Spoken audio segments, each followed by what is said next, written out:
ଛୋଟ ଛୋଟ ପିଲାମାନେ ଗପ ଶୁଣିବା ସମୟ ହେଇଗଲା। ତାହେଲେ ଆଜିର ଗପ ଆରମ୍ଭ କରିବା। ମନ ଦେଇକି ଶୁଣ। ଥରେ କ'ଣ ହେଇଛି ନା, ଗୋଟେ ବଡ଼ ଜଙ୍ଗଲଟିଏ ଥିଲା। ସେ ଜଙ୍ଗଲରେ ତା ରାଜା ସିଂହ ରହୁଥିଲା। ତମେମାନେ ଜାଣିଛ ପିଲାମାନେ, ଜଙ୍ଗଲର ରାଜା ସବୁବେଳେ ସିଂହ। କାହିଁକି ନା ସିଂହକୁ ସବୁ ଡରନ୍ତି। ସିଂହର ବହୁତ ବଳ ଥାଏ। ତା ଗର୍ଜନରେ ସମସ୍ତେ କମ୍ପି ଯାଆନ୍ତି। ଆଉ ମଧ୍ୟ ସିଂହ ସବୁବେଳେ ସାମ୍ନାରୁ ହିଁ ଆକ୍ରମଣ କରେ। କାହାକୁ ଲୁଚେଇ ଚୋରେଇ ଏମିତି ମାରେନି। ବାଘ ପଛଆଡ଼ୁ ମାରିଦିଏ, ସାଇଡ଼ରୁ ଆସିକି ମାରିଦିଏ, କିନ୍ତୁ ସିଂହ ସବୁବେଳେ ସାମ୍ନାରୁ ଆକ୍ରମଣ କରେ। ତେଣୁ ଜଙ୍ଗଲର ରାଜା ବୋଲି ତାକୁ କହନ୍ତି। ହେଲେ ସବୁ ପଶୁ ପକ୍ଷୀ ତାକୁ ମାନିକି ଚଳୁଥିଲେ। ହେଲେ ଆସ୍ତେ ଆସ୍ତେ ସିଂହଟି ବୁଢ଼ା ହେଇଗଲା। ତାର କିଛି ଛୁଆ ପିଲା ଯେହେତୁ ନଥିଲେ, ତେଣୁ ସିଏ ବୁଢ଼ା ହେଇକି ଆସ୍ତେ ଆସ୍ତେ ଯେତେବେଳେ ମରିଗଲା, ଆଉ ଜଙ୍ଗଲରେ କେହି ରାଜା ହେଇପାରିଲେନି। ଆଉ ତ ସିଂହ ନାହାନ୍ତି, ରାଜା କିଏ ହବ? ତେଣୁ ସମସ୍ତେ ଉତ୍ପାତ ହେଲେ। ଯିଏ ଯାହା ମନ ଇଚ୍ଛାରେ ସବୁ ଚଳିଲେ। ଜଙ୍ଗଲରେ 2-4ଟା ବାଘ ବି ରହୁଥିଲେ। ସେମାନେ ଦେଖିଲେ ସିଂହ ରାଜା ତ ମରିଗଲା, ଆମେ ବର୍ତ୍ତମାନ ଆମ ଇଚ୍ଛାରେ ଚଳିବା। ସିଏ ମନ ଇଚ୍ଛା ଯାଇ କେତେବେଳେ ଠେକୁଆଟାକୁ ମାରିଦେବେ, କେତେବେଳେ ହରିଣଟାକୁ ମାରିଦେବେ। ଖାଇବାକୁ ଇଚ୍ଛା ହେଲେ ଖାଇବେ, ନହେଲେ ନାହିଁ, ଭୋକ ନଥିଲେ ବି ମାରିଦେବେ। ଏମିତି ସବୁ କରିକି ପଡ଼ିଥିବ। ତା ସହିତ ସେମାନଙ୍କ ସହିତ ଦଳେ ଡାହାଳ କୁକୁର, ଜଙ୍ଗଲରେ ଯେଉଁମାନେ ଥାଆନ୍ତି ସବୁ ଡାହାଳ କୁକୁର, ଭାରି ଖତରନାକ ସେମାନେ। ସେ କୁକୁର ବି ବେଳେବେଳେ ମାରନ୍ତି। ହେଲେ ଦେଖିଲେ ଯେ ହରିଣମାନେ ଠେକୁଆମାନେ ସବୁ କଥା ହେଲେ, ଆରେ ଆଗର ସିଂହ ରାଜା ଥିଲା ଯେ କେବଳ ଭୋକ ଲାଗିଲେ ଆକ୍ରମଣ କରୁଥିଲା, ମାରୁଥିଲା। ଆଉ ମନ ଇଚ୍ଛା ତ ମାରୁନଥିଲା। ଏମାନେ ତ ଖାଲି ଖାଲିଟାରେ ମାରି ଦେଉଛନ୍ତି ଆମକୁ। ଏମିତି ମାରିଲେ ତ ଆମ ମାନେ ବଂଶ ଲୋପ ପାଇଯିବ। ଆଗରୁ କ'ଣ ସେମାନେ ଯାଇକି ସିଂହ ରାଜାକୁ କମ୍ପ୍ଲେନ୍ କରିଦେଉଥିଲେ। ସିଂହ ରାଜା ସେ ସିଂହ ବାଘକୁ ପାଟି କରୁଥିଲା। ତ ଏବେ ସେମାନେ ଚିନ୍ତା କଲେ କ'ଣ କରିବା। ସିଏ ସେସବୁ ଦେଖିଲେ ଏ ବାଘମାନଙ୍କୁ ପାରିବା ପାଇଁ ତ ଆଉ କିଛି ଉପାୟ ନାହିଁ। ଦିନେ ହାତୀକି କହିଲେ ଯେ ହାତୀ ଏମିତି ଏମିତି କଥା, ସିଏ ମନ ଇଚ୍ଛା ମାରୁଛନ୍ତି, ଖାଇବାର ନାଁ ନାହିଁ, ଖାଲି ମାରି ଦେଉଛନ୍ତି। ହାତୀ କହିଲା, ଠିକ୍ ଅଛି, ଏଥର ସେମାନେ ଆସିଲେ ମୋତେ ଡାକିବ। ସତକୁ ସତ 2 ଦିନ ଭିତରେ ହିଁ ପୁଣି ଥରେ ବାଘ ଆକ୍ରମଣ କରିଛନ୍ତି ଆସିକି ହରିଣ ଦଳକୁ। ହରିଣ ଦଳ ସେଠୁ ଗୋଟେ ହରିଣ ଖୁବ୍ ସ୍ପିଡ଼ରେ ଦୌଡ଼ିକି ହାତୀ ପାଖରେ ଖବର ପହଞ୍ଚେଇଛି। ହାତୀ କ'ଣ କଲା, ସବୁ ସାଇଜିଆ ପଥର ସବୁ ଗୋଟେଇ ସେ ବାଘଙ୍କ ଆଡ଼େ ଫୋପାଡ଼ିଲା। ବାଘ ପଳେଇଲା ସିନା, କିନ୍ତୁ ବାଘ ଭାରି ରାଗିଲା। ହାତୀ କ'ଣ ପାଇଁ ଆମକୁ ଅଟକେଇବ? ଆମେ ଶିକାର କରିବୁ, ଆମର ଅଧିକାର ସେଇଟା। ଏମିତି ଝଗଡ଼ା ଝାଟି ଚାଲିଲା। ଏ ସବୁ ଜିନିଷ ଦୂରରେ ଭାଲୁ ବସିକି ଶୁଣୁଥିଲା। ଭାଲୁ ସେଠୁ ଟିକେ କିଛି ସମୟ ଚିନ୍ତା କରି ପାଟିକଲା ସମସ୍ତଙ୍କୁ। କହିଲା, ଆରେ ଶୁଣ, ସେ ସିଂହ ରାଜା ମଲା ପରେ ତୁମ ସମସ୍ତଙ୍କର ଏ ଅବସ୍ଥା ହେଉଛି। କିଏ କାହା କଥା ମାନୁନ। ଠିକ୍ ଅଛି, ଆଜି ଗୋଟେ କାମ କରିବା, ଆସନ୍ତାକାଲି ସନ୍ଧ୍ୟାରେ ଆମେ ଗୋଟେ ମିଟିଂ କରିବା। ମିଟିଂରେ ଏ ଜଙ୍ଗଲର ପରବର୍ତ୍ତୀ ରାଜା କିଏ ହେବ ବଛା ହେବ। ଆଉ ଯିଏ ରାଜା ହେବ ତାକୁ କିନ୍ତୁ ସମସ୍ତେ ମାନିକି ଚଳିବାକୁ ବାଧ୍ୟ। ସମସ୍ତେ କହିଲେ, ହଉ ଠିକ୍ ଅଛି, ସେୟା କରିବା। ହେଲେ କ'ଣ ହେଲା ନା, ତା ପରଦିନ ମିଟିଂ ଡକା ହେଲା। ସବୁ ପ୍ରକାର ପଶୁ ପକ୍ଷୀ ଜୀବଜନ୍ତୁ ଯେତେ ସବୁ ଜଙ୍ଗଲରେ ଥିଲେ ସମସ୍ତେ ଆସିଲେ। ଆସିକି ପହଞ୍ଚିଲେ, ବସିକି ମିଟିଂ ଆରମ୍ଭ ହେଲା। ଭାଲୁ କହିଲା କ'ଣ ଅସୁବିଧା ହେଇଛି, କାହିଁକି ଏ ମିଟିଂ ଡକା ହେଇଛି। ମାଙ୍କଡ଼ ତା ପାଖରେ ଥିଲା। ମାଙ୍କଡ଼ ବି ସବୁ କଥା କହିଲା, ହଁ ଠିକ୍ ରାଜାଟେ ହେବା ଉଚିତ। ଏମିତି ସବୁ କଥା ଭିତରେ କହିଲେ, ହଉ ଠିକ୍ ଅଛି, ଗୋଟେ କାମ କରିବା, ଆଉ ତ ସିଂହ ରାଜାର ପୁଅ ନାହିଁ, ଏଥର ଗଣତନ୍ତ୍ର ହେବ। ମାନେ ଯେଉଁମାନେ ସବୁ ରାଜା ହେବାକୁ ଇଚ୍ଛୁକ ହାତ ଟେକନ୍ତୁ, ବାକି ସମସ୍ତେ ପ୍ରଜା ହେବେ, ସେମାନେ ଭୋଟ ଦେବେ। ଯିଏ ଅଧିକ ଭୋଟ ପାଇଲା ସିଏ ହିଁ ଜଙ୍ଗଲର ରାଜା ହେବ। କହିଲେ ସମସ୍ତେ କହିବେ, ହେଲା ଯେ ଆଉ କେମିତି କରିବା, କିଏ କେଉଁ କାମ କେମିତି କରୁଛି ଆମେ କେମିତି ଜାଣିବା? ନା ଠିକ୍ ଅଛି, କିଏ ଠିଆ ହେବାକୁ ରାଜା ହେବାକୁ ଇଚ୍ଛା ଅଛି ଆଗେ କୁହ।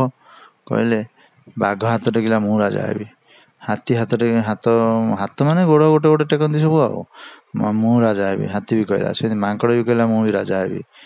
ଏମିତି ଆଉ କିଏ ସବୁ କହିଲେ ରାଜା ହେବେ ବୋଲି। ସେଇଠୁ ଭାଲୁ କହିଲା, ଠିକ୍ ଅଛି, ରାଜା ହେବ ଯେ ଗୋଟେ କାମ କର, କ'ଣ ନା ସମସ୍ତଙ୍କୁ ଗୋଟେ କାମ ଦିଆହେବ। ତା ପରଦିନ ସନ୍ଧ୍ୟା ସୁଦ୍ଧା ସମସ୍ତେ କାମ, ଯିଏ ଯାହାକୁ ଯେଉଁ କାମ ଦିଆହେଇଥିବ ସେ କାମ କରିବ, କରିକି ଆସିକି ଏଠି ପହଞ୍ଚିବ। ତାପରେ ସବୁ ଜୀବଜନ୍ତୁ ବିଚାର କରିବେ ଯେ କେତେ କାମ କିଏ ଠିକ୍ ଠାକ୍ କରିଛି, ତାକୁ ଧରିକି ଭୋଟ ଦେବା କି ନାହିଁ, କେତେ ଭୋଟ କାହାକୁ ଦିଆହେବ। ଚିନ୍ତା କରିକି ଲୋକ ଭୋଟ ଦେବେ। ହଁ କରାହେଲା। କ'ଣ ହେଲା ନା, ବାଘକୁ ଅର୍ଡ଼ର ଦିଆହେଲା ଯେ ସେପଟ ପଶ୍ଚିମ ପଟ ଜଙ୍ଗଲ ସାଇଡ଼ରେ ବେଶୀ ମଣିଷ ଆସିକି ହଇରାଣ କରୁଛନ୍ତି। ତୋ କାମ ହେଲା, ମଣିଷ ଆସୁ ଆସୁ ତୁ ହେଣ୍ଟାଳ ମାରିକି ରଡ଼ି କରି ତାକୁ ଡରେଇକି ହଟେଇ ଦେବୁ। ଠିକ୍ ଅଛି। ସେ କହିଲା ହଉ ଠିକ୍ ଅଛି ପଳେଇଲା। ମାଙ୍କଡ଼କୁ ଦାୟିତ୍ୱ ଦିଆହେଲା ଯେ ପୂର୍ବପଟ ସାଇଡ଼୍ରେ ଯେଉଁମାନେ ସବୁ ମଣିଷ ବା ଶିକାରୀମାନେ ବେଶୀ ଆସୁଛନ୍ତି ତୁ ବହୁତ ଜଲ୍ଦି ଡାଳକୁ ଡାଳକୁ ଡେଇଁକି ଆସିକି ଖବର ଦେବୁ, ବାଘ ଭାଲୁ ଏମାନଙ୍କୁ ଜଣାଇବୁ ଯେ ଏମିତି ଆସିଲାଣି। ସିଏ ବି ଠିକ୍ ଠାକ୍ ହେଇକି ପଳେଇଲା। ଏମିତି ହାତୀକି କୁହାହେଲା ଠିକ୍ ଅଛି ତୁ ଗୋଟେ କାମ କରିବୁ କ'ଣ ନା ଜଙ୍ଗଲର ମଝିଆ ମଝି ଗୋଟେ ବଡ଼ ଖାଲଟେ ଅଛି, କୂଅ ଭଳିଆ ଦେଖାଯାଉଛି। ସେ ଖାଲଟାରେ ପଡ଼ିକି ବେଳେବେଳେ ଜଙ୍ଗଲ ଜନ୍ତୁ ମରିଯାଉଛନ୍ତି, ଅନ୍ଧାରିଆ ହେଇକି ଅଛି ଜଣାପଡ଼ୁନି। ତୁ ପଥର ଟେକି ଆଣିକି ପାହାଡ଼ରୁ ଛୋଟ ଛୋଟ ପଥର ସବୁ ଟେକି ଆଣିକି ତୁ ସେ ଗାତରେ ଭର୍ତ୍ତି କରିଦେବୁ। ହାତୀ ବି କହିଲା ହଉ ଠିକ୍ ଅଛି କହିକି ପଳେଇଲା। ଏମିତି ସବୁ ଯିଏ ଯାହାର ପଳେଇଲେ, ସରିଲା ମିଟିଂ। ଠିକ୍ ତାର ଦିନେ ଦୁଇ ଦିନ ପରେ ପୁଣି ଯେଉଁଦିନ ମିଟିଂ ଅଛି ସେଦିନ ଡକା ହେଲା। ସମସ୍ତେ କିଏ କେତେ କାମ କରିছে ଆସିକି କୁହ। ଆସିଲେ ସମସ୍ତେ କାମ କଲା ଭିତରେ ଭାଲୁ ପଚାରିଲା ବିଲୁଆକୁ, ବିଲୁଆ ତୋତେ ଦାୟିତ୍ୱ ଦିଆହେଇଥିଲା ତୁ ସମସ୍ତଙ୍କ ଖବର ଆଣିକି ଦେବା ପାଇଁ ଦେଲୁ କି? କହିଲୁ କିଏ କ'ଣ କରିଛନ୍ତି? ବିଲୁଆ କହିଲା ହଁ ମୁଁ ଦେଖିଛି ମାଙ୍କଡ଼ ଠିକ୍ ଠାକ୍ ଦୌଡ଼ି ଦୌଡ଼ି ଦୌଡ଼ି ଦୌଡ଼ି ସବୁ ଖବର ଦେଉଥିଲା। ଆଉ ବାଘକୁ ବି ଦେଖିଛି, ସେ ମଣିଷମାନଙ୍କୁ ଖୁବ୍ ଡରେଇଛି 2 ଦିନ ଭିତରେ।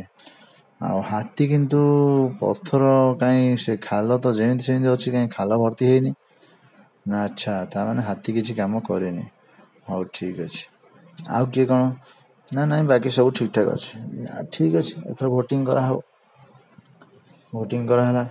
ଭୋଟିଂ କରା ସରିଲା ପରେ ଭୋଟ ଗଣତି ବି ହେଲା। ଭୋଟ ଗଣନା ସରିଲା ପରେ ଦେଖିଲା ବେଳକୁ ହାତୀ ହିଁ ଜିତିଛି। ହାତୀକି ସବୁଠୁ ଅଧିକ ଜୀବଜନ୍ତୁ ଭୋଟ ଦେଇଛନ୍ତି। ସମସ୍ତେ ଆଶ୍ଚର୍ଯ୍ୟ, ଆରେ ସେ କିଛି କାମ କଲାନି, ଗାତଟା ଭର୍ତ୍ତି କଲାନି, ତାକୁ କେମିତି ଭୋଟ ଦେଇଦେଲେ? ବାଘ ତ ଚିଲେଇକି କହିଲା, ମାଙ୍କଡ଼ ବି ରାଗିକି କହିଲା ନା ଏଥିରେ କିଏ ଠକି ଦେଇଛି, ଏସବୁ ଏମିତି କେମିତି ହେବ, ସେ ଜମା କାମ କରିନି। କହିଲା ପରେ ଗୋଟେ ଏଣ୍ଡୁଅଟେ ଗଛ ଡାଳରେ ଥିଲା। ସିଏ ଆସିକି କହିଲା ନା ନା ହାତୀ କାମ କରେନି ନାହିଁ, ହାତୀ ହେଉଛି ଆକ୍ଚୁଆଲି ଦୟାଳୁ, ଆମ ରାଜା ହେବାକୁ ଯୋଗ୍ୟ।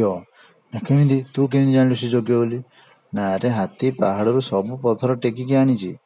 ଗୋଟି ଗୋଟି ପଥର ଆଣିକି ସେ ଖାଲ ପାଖରେ ଗଦେଇକି ରଖିଛି, କିନ୍ତୁ ଖାଲ ଭର୍ତ୍ତି କରିନି। କାହିଁକି ନା ସେ ଖାଲରେ ସେ ଦେଖିଲା ଯେ ଗୋଟେ ଗଛଟେ ହେଇଛି, ଗଛରେ ଛୋଟ ଛୋଟ ପକ୍ଷୀ ଦୁଇଟା ତାର ଅଣ୍ଡା ଦେଇଛନ୍ତି। ସେ ପଥର ପକାଇବାକୁ ଆସିଲା ବେଳକୁ ସେ ପକ୍ଷୀ ଦୁଇଟା ଚେଁ ଚେଁ ହେଇ କାନ୍ଦିଲେ। ହାତୀ ଦେଖିଲା ଯେ ମୁଁ ଯଦି ପଥର ପକାଉଛି ପକ୍ଷୀ ଦୁଇଟା ମରିଯିବେ, ଅଣ୍ଡା ଦ୍ୱାରା ଭାଙ୍ଗିଯିବ। ତେଣୁ ସେ ପଥର ଆଣି ଖାଲି ଗଦେଇକି ରଖିଛି। ଯେଉଁଦିନ ସେ ଅଣ୍ଡାରୁ ଫୁଟିକି ଛୁଆ ହେଇକି ସେ ପଳେଇଯିବ, ତା ପରଦିନ ସେ ପକାଇଦେବ, ପଥର ସେଠି ପକାଇଦେବ। ତ ଏଡ଼େ ବଡ଼ ଜନ୍ତୁ ହାତୀ, ସିଏ ଯଦି ଏଠି ଛୋଟିଆ ଚଢ଼େଇର ଦୁଃଖ ବୁଝିକି ତା କଥା ବୁଝିପାରୁଛି, ତାହେଲେ ସିଏ ହିଁ ରାଜା ହେଲେ ଜଙ୍ଗଲର ସମସ୍ତଙ୍କୁ ଭଲ ସାହାଯ୍ୟ କରିପାରିବ। ଏଇ କଥା ମୁଁ ଯାଇକି ସବୁ ପଶୁପକ୍ଷୀମାନଙ୍କୁ କହିଲି। କହିବା ଯୋଗୁଁ ସମସ୍ତେ ହାତୀକି ହିଁ ଭୋଟ ଦେଇଛନ୍ତି। କହିଲେ ଆଉ କ'ଣ କରିବେ? ସମସ୍ତେ କହିଲେ ଠିକ୍ କଥା ତ, ଯଦି ଏତେ ଛୋଟ ଛୋଟ କଥାକୁ ହାତୀ ମନେ ରଖୁଛି ତାହେଲେ ସିଏ ହିଁ ରାଜା ହେବାକୁ ଯୋଗ୍ୟ। ଭୋଟିଂ ସରିଲା, ହାତୀକୁ ସବୁ ରାଜା କଲେ। ଯିଏ ଯାହା ରାସ୍ତାରେ ଗଲେ, ହାତୀ ବି ତାର ଜଙ୍ଗଲକୁ ସୁରୁଖୁରୁରେ ଚଲେଇଲା। ବୁଝିଲ ତ ପିଲାମାନେ? ଠିକ୍ ଅଛି, ସବୁବେଳେ ହାତୀ ଭଳି ଅନ୍ୟ ପ୍ରତି ଦୟା ଦୃଷ୍ଟି ରଖିବା। ତାହେଲେ ଆଜି ପାଇଁ ଏତିକି। ବାଏ।